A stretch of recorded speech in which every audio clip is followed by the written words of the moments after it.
In the hush of a moonless night, nestled within the embrace of an ancient forest, the air hung heavy with an unspoken dread.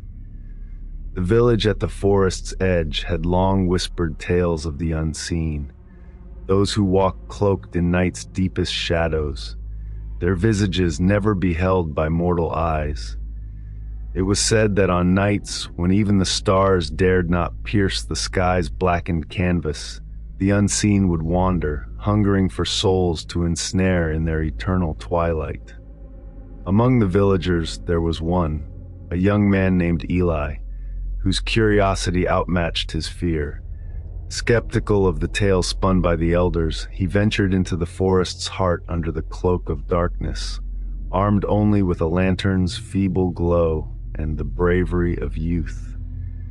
As Eli delved deeper into the forest, the trees seemed to lean in closer, their branches whispering secrets in a language lost to time.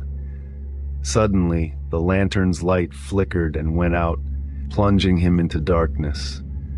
Panic gripped his heart as he fumbled for matches, but a soft, chilling breeze extinguished each spark before it could take hold.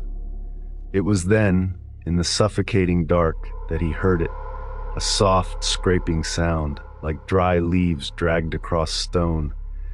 The sound grew closer, encircling him, yet when he spun around, his hands outstretched, he grasped only the cold night air.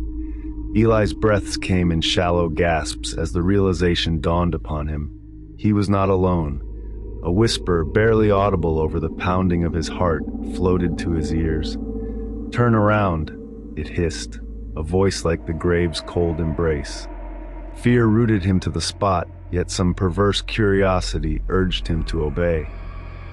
Slowly he turned, and there in the darkness he saw them, eyes devoid of warmth, glowing with a malevolent light. No body, no form, just the eyes suspended in the void. And then a voice, softer now, a murmur like the rustle of silk. "Run." But Eli could not run. His legs refused to obey, as if the very soil beneath him held him in place. The eyes drew closer, and a coldness seeped into his bones, a chill not of this world.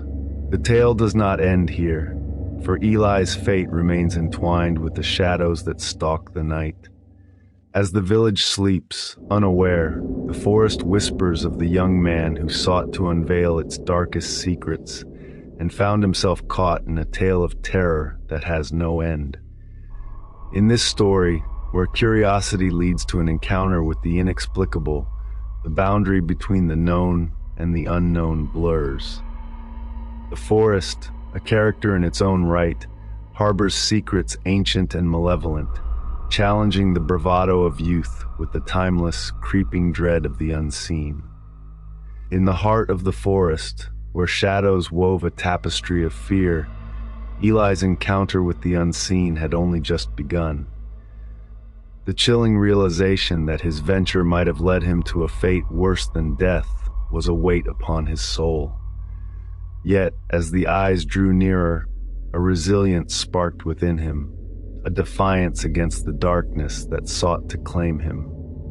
With a sudden rush of adrenaline, Eli broke free from the invisible shackles that rooted him to the spot. He ran, not looking back, as the forest around him seemed to come alive with whispered threats and the rustling of unseen entities. The ground beneath his feet was treacherous, littered with roots and stones that sought to trip him, as if the very earth itself conspired to deliver him into the clutches of the darkness behind him. The eyes, relentless in their pursuit, floated through the trees, their glow a beacon of malice in the oppressive dark. Eli's heart pounded in his chest, each beat a drum of war against the terror that hunted him. He knew not where he ran, only that he must escape, must evade the fate that lurked in the shadows. As he burst through a thicket, the moon, hidden until now, revealed itself, casting a sliver of silver light through the canopy. It was in this ephemeral glow that Eli saw it, a structure, ancient and decrepit, half swallowed by the forest itself. It was a chapel, long forgotten by the village, its history buried beneath layers of fear and superstition. Without thought, Eli made for the chapel, the doors hanging ajar, as if inviting him in. Inside, the air was thick with the scent of mold and decay, but it offered a sanctuary, however fragile, against the darkness outside. He barred the door with a fallen beam and collapsed against it, his breaths ragged, his body trembling from exertion and fear. The chapel, for all its dilapidation, was hallowed ground, a thin barrier against the malevolence that roamed the forest. Yet as Eli caught his breath, he felt the weight of countless eyes upon him, not just from the forest, but from within the very walls of his refuge. Statues of saints, worn by time, seemed to watch him with expressions of sorrow and warning. It was then he realized he was not alone. From the shadows of the chapel, a figure emerged, slow and deliberate. It was a man, or once had been, his head bald and shining under the moonlight that filtered through the broken roof. But his eyes were hollow, empty sockets that seemed to stare into Eli's very soul. "Seeker," the figure whispered, his voice the sound of dry leaves stirred by a gentle wind. "Why do you flee from what you sought?" Eli, cornered and desperate, found his voice. "I sought knowledge, not this." The figure stepped closer, and the air grew colder.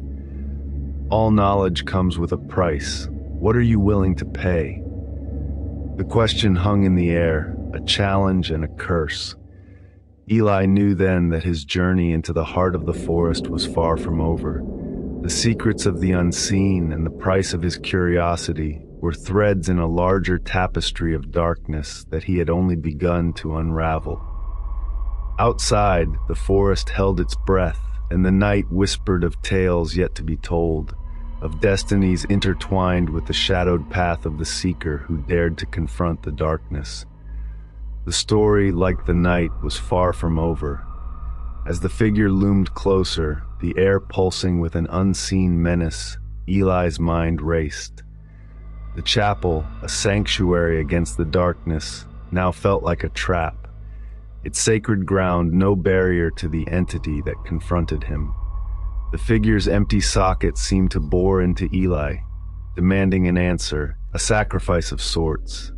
Eli's gaze flicked around the decrepit interior, searching for an escape, for any weapon. His eyes caught on the remnants of what once might have been an altar, and amidst the rubble, a glint of metal. A cross, tarnished but still whole, lay half buried under fallen debris. With a clarity born of desperation, Eli realized the nature of the price the figure spoke of.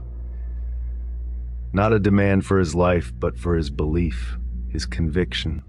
The forest, the unseen, this chapel, were they not all facets of a world beyond the grasp of simple understanding, demanding not fear, but respect and acknowledgement? Gathering his resolve, Eli lunged for the cross, his fingers closing around the cold metal. He turned to face the figure, not as a victim, but as an equal participant in this night's unearthly drama. "I seek understanding," Eli declared, the cross held before him not as a weapon, but as a symbol of his intent. "But not at the cost of my soul or my morals. I stand before you, a seeker of truths, willing to pay the price of knowledge, but not through fear or submission."